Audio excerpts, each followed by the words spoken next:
When I was about 6 years old, I saw a really cool picture in a book.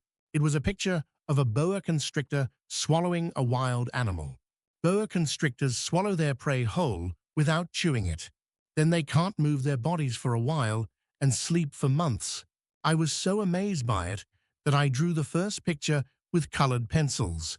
Then I asked the adults if this picture was scary. Then the adults asked me again why it was scary. You always have to explain things to adults. I showed them the second picture and explained that it wasn't a hat, but a boa constrictor eating an elephant. Then the adults told me to throw away pictures like this and to study math or English. I never talked to the adults about boa constrictors, jungles, or stars anymore. They only talked about golf, politics and ties, and other incomprehensible things. From then on, I liked desserts like this better than talking to people I couldn't understand.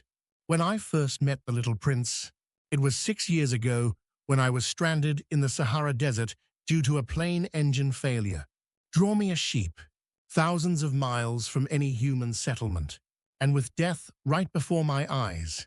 I thought it was ridiculous to ask him to draw a sheep, but I drew one anyway. The little prince said the sheep was sick and asked me to draw another. This one has horns. This one is too old. I kept drawing new pictures, but I was always rejected. When my patience ran out, I drew a box. There's a sheep in it that you want.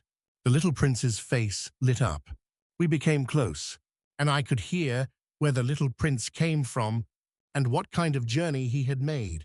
The little prince came from an asteroid called B612, which was a very, very small planet with only one red rose and 3 small volcanoes.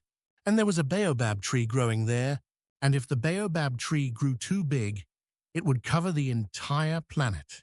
So he needed a sheep to eat the tree. So he asked me to draw a sheep. The little prince gradually became close to me and told me about the planets he had traveled to. The first planet he went to had a king who ruled over everything. The king always gave orders, but I couldn't tell what he ruled. The little prince went to the second planet. There was a man who asked me to say that he was the most handsome and smart person on that planet. He was the only one on that planet. The third planet was a planet where a drunkard lived. He said he drank because he was embarrassed to drink, and he drank again, and he was embarrassed about it again. The fourth planet was a businessman who was constantly counting numbers. The businessman wrote down the numbers of the stars he discovered on a piece of paper, and it became his star. He said he was very rich because he had the numbers written on the piece of paper. The little prince said that all he had was a volcano and a rose on a small planet. But he was happy because he cleaned and took care of it every day. The fifth planet had a streetlight and a person who turned it on. The streetlight was turned on and off once every time the planet made a turn. It was a very small planet, so he turned it on and off once a minute. He said that he had to follow someone's orders, but he looked so tired. The sixth planet was 10 times bigger and more beautiful than the others. A geologist lived here. He had never been to a river, a mountain, or an ocean.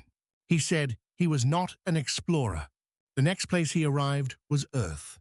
The little prince came to Earth and made a friend, one of many foxes, but the only one in the world, a fox who had been tamed by me.